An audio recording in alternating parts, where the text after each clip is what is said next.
Alors, lors de ma dernière conférence, j'ai montré ce tableau, du moins, j'ai écrit la même chose sur le tableau que j'avais pour faire une petite expérience avec eux. Et quand je leur ai montré ça, la réaction était sans appel. On m'a dit, mais Sudei, t'es fou, quoi, c'est quoi ça, c'est faux ce que t'as écrit, c'est faux, comment tu peux écrire? Et ça m'a beaucoup fait rire parce que je voulais leur montrer que la nature humaine a quelques petits trucs qu'il faut qu'on corrige. On met beaucoup trop d'énergie à dire ce qui n'est pas bon chez les gens.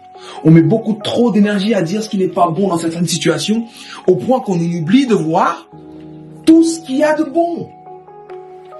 Oui, 9 fois 1, c'est pas 7. Mais 9 fois 2, c'est 18. 9 fois 3, c'est 27, et ainsi de suite. Tout ça, c'est bon.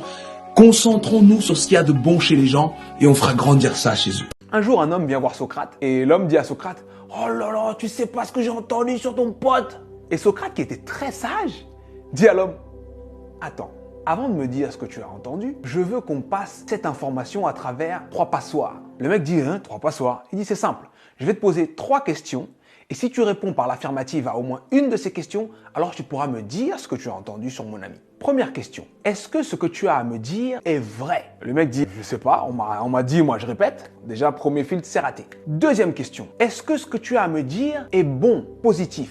Le mec dit, ah non, non, c'est plutôt le contraire même. Troisième question, est-ce que ce que tu as à me dire est utile? Le mec dit, non, pas vraiment. Et Socrate dit, bah tu sais quoi, j'ai même pas envie de savoir. Parce que si ce n'est ni vrai, ni positif, ni utile, chut, ferme-la. Ferme-la. C'est tout, ferme-la. C'est pas vrai, c'est pas positif, c'est pas utile. Ferme-la! C'est tout! Voilà! Il y a 3 types de personnes sur Terre. Le premier type de personnes, ce sont les personnes dépendantes. Une personne dépendante, c'est une personne qui ne peut pas, par ses propres moyens, satisfaire ses propres besoins. Le deuxième type de personne, c'est la personne indépendante. L'indépendance, c'est la capacité de satisfaire ses propres besoins par ses propres moyens. Jusque-là, tout le monde suit, c'est nickel. Et le troisième type de personnes, ce sont les personnes interdépendantes. Et l'interdépendance, c'est ça. L'interdépendance, c'est quand 2 personnes indépendantes mettent en commun leurs ressources pour faire quelque chose qu'elles n'auraient pas pu faire seules. J'ai pas besoin de toi pour faire ce que j'ai à faire pour moi tout seul. T'as pas besoin de moi pour faire ce que tu as à faire toi tout seul. Mais ensemble, on peut faire l'un pour l'autre ce que personne n'aurait pu faire tout seul. Ça, ce sont les 3 types de personnes. Tu es soit dépendant, soit indépendant, soit interdépendant. Change la façon dont tu regardes ta situation. Rends-toi compte que la vie que tu as, c'est le rêve de millions de personnes. Si on n'est pas capable de faire preuve de gratitude pour tous les cadeaux que la vie nous fait, on ne mérite même pas qu'elle nous en fasse davantage. On ne commence à s'aimer réellement que lorsqu'on cesse de chercher des raisons de ne pas le faire. Ça, c'est toi. Et ça, c'est les autres. Qu'on en soit conscient ou pas, on regarde toujours les autres de cette façon. Soit on regarde quelqu'un qu'on estime mieux que nous, notre rapport il est comme ça. Soit on regarde quelqu'un qu'on estime moins bien que nous. Soit on regarde quelqu'un qui est au même niveau que nous. Mon message d'aujourd'hui, c'est si tu rencontres quelqu'un qui, par exemple, est moins cultivé que toi, tu ne dois pas le regarder comme ça et lui dire « Ouais, t'es pas assez cultivé, t'es nul, machin, machin. » Parce qu'en réalité, si tu rencontres quelqu'un de plus cultivé que toi, tu voudrais pas qu'on te fasse ça. Donc la meilleure façon en réalité, c'est de toujours être là. Peu importe qui, peu importe comment, je te regarde comme si tu étais moi. Tu étais moi, mais d'une autre dimension. Tu es moi d'un autre âge. Tu es moi avec une autre humeur. Tu es moi avec un autre passé. Et je te traite comme j'aurais voulu être traité si j'avais eu cette dimension, cet âge, ce passé. Tu as un verre dans la main et dans ton dos, tu as une grosse réserve d'eau qui se génère automatiquement à mesure que tu t'aimes. Si tu ne t'aimes pas, il n'y a pas d'eau dans ta réserve. Du coup, tu ne peux pas te servir toi-même. Alors tu cours vers ceux qui en ont pour dire « Donne-moi de l'amour, donne-moi de l'amour, donne-moi de l'amour ». Le self-love, c'est quoi? C'est j'ai rempli mon réservoir, je me sers moi-même. Ah, je m'aime moi-même. Je ne cours pas vers n'importe qui. Parce que s'il y a de vrai, c'est que le goût de ton eau, il est unique. Et il y aura dans la nature ou en face de toi des gens avec de l'eau, avec un goût que tu vas aimer. Je te dis pas qu'il faut pas que tu reçoives des autres. L'amour se donne, donc il faut forcément des gens pour le recevoir. Mais je te dis qu'il faut que tu aies suffisamment pour donner. Donc, il faut que tu aies suffisamment pour te donner à toi, déjà pour que tu sois une priorité bien dans ta vie, mais également pour donner aux autres. Parce que quand tu vas vers eux, t'es pas juste là pour dire remplis mon verre. Tu dois remplir leur verre aussi, leur faire goûter de ton eau. Quand tu vas te mettre en couple avec une personne, il faut déjà que tu saches que dans ta config, tu es unique. Et parce que tu es unique, il y a quelque chose que seul toi peux donner à cette personne. Et c'est de cette chose dont cette personne doit tomber amoureuse. Et cette chose, en fait, ne se manifeste que lorsque de l'intérieur, il y a de l'amour. J'ai des défauts, ouais. J'ai des qualités, ouais. Mais c'est pas ça la raison. Je m'aime parce que je suis moi. Je m'aime parce que c'est mon devoir. Je m'aime parce que c'est mon rôle. Je m'aime parce que, tu vois, l'amour n'est pas une chose rationnelle.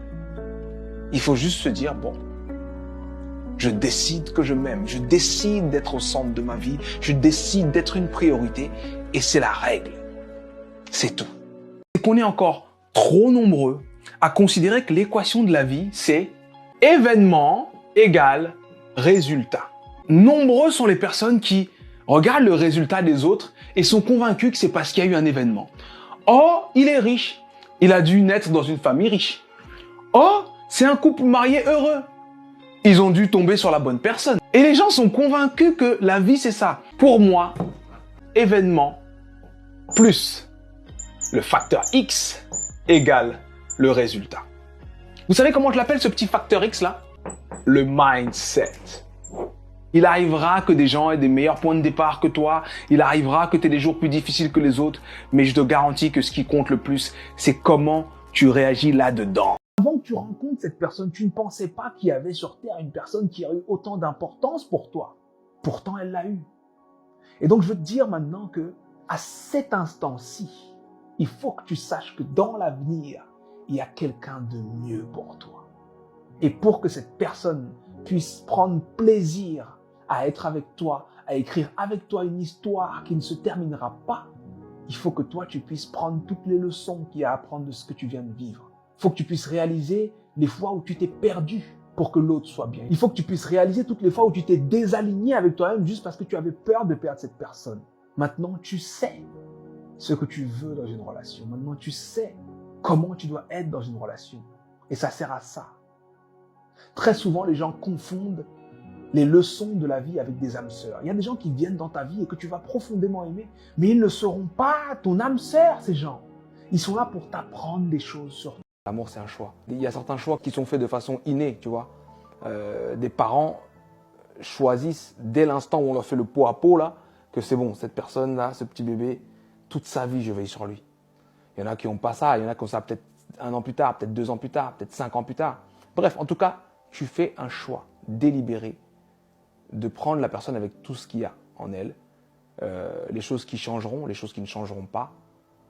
Et voilà, c'est ça l'amour. Ce n'est pas la fin du monde quand on est sur la mauvaise fréquence. Il faut savoir parfois s'autoriser à ne pas aller bien. Il faut savoir parfois accepter qu'on se soit levé du mauvais pied. C'est pas la fin du monde. Par contre, ce que je veux que tu comprennes, c'est qu'on a le droit de ne pas aller bien, mais on n'est pas obligé de rester là. T'es pas obligé de rester sur la mauvaise fréquence. Et là, j'aimerais que tout puisse changer pour toi en un seul geste. Celui-ci. Voici ma définition. Le mérite est l'évaluation du traitement qui devrait être réservé à une personne dans une situation précise. La version audio de Tout le monde a un mindset est désormais disponible sur sudei.com et tu n'es plus qu'à quelques clics d'une reprogrammation aussi simple que ça. Donc je peux vous dire ici et maintenant que selon moi, vous méritez d'être heureux, heureuse et millionnaire le plus vite possible. Mais ce n'est que mon jugement. Quel est le vôtre? Qu'estimez-vous mériter? Faut arrêter de vouloir être bon partout. Tu ne peux pas être bon partout. Mais la bonne nouvelle, c'est que tu n'as pas besoin d'être bon partout. Tu n'as pas besoin d'être parfait ou parfaite. Tel que tu es, ça suffit. Tu ne pourras faire que de ton mieux. Mais sache une chose, faire de ton mieux, ça suffit. Je viens de faire un horrible cauchemar. Je vivais en fonction de ce que les gens pensaient de moi. Oh, purée. Je veux que tu comprennes une chose. La bonne personne, ce n'est pas simplement celle avec qui tu veux être. La bonne personne, c'est aussi celle qui veut être avec toi. Tu ne peux pas vouloir être avec quelqu'un qui ne veut pas être avec toi et penser que c'est la bonne personne. Non. La bonne personne, c'est celle qui veut aussi être avec toi. Ce que tu trouves beau, tout le monde ne le trouve pas forcément beau. Et c'est pour ça que je dis que la beauté se trouve dans l'œil de celui qui regarde. Et ce que je veux que tu comprennes quand je te dis ça, c'est que tu dois être capable de regarder dans le miroir et de te dire, la beauté, c'est ça en fait. Parce que tu dois être à ton goût. Cette gueule qui est la tienne, tu l'auras toute ta vie. Tu dois apprécier cette gueule. Tu dois te dire, c'est ça beau pour moi. Si chacun a ses goûts, chacun peut aimer qui il veut, comment ça se fait que moi j'aime pas qui je suis? Je dois aimer qui je suis. Il faut renoncer à l'idée qu'on puisse plaire à tout le monde. Ça n'arrivera pas. Ça n'est jamais arrivé. Tu ne pourras pas plaire à tout le monde. Quoi que tu fasses, il y aura des gens qui t'aimeront et d'autres qui ne t'aimeront pas. Même si tu fais que des choses dégueulasses, pas bien et tout, il y aura des gens qui t'aimeront. Même si tu fais que des choses bien géniales et tout, il y en a qui t'aimeront pas. Donc, fais ce que tu juges bien, fais ce que tu juges bon. Et au lieu de faire des efforts pour plaire aux autres, fais des efforts pour te plaire à toi-même.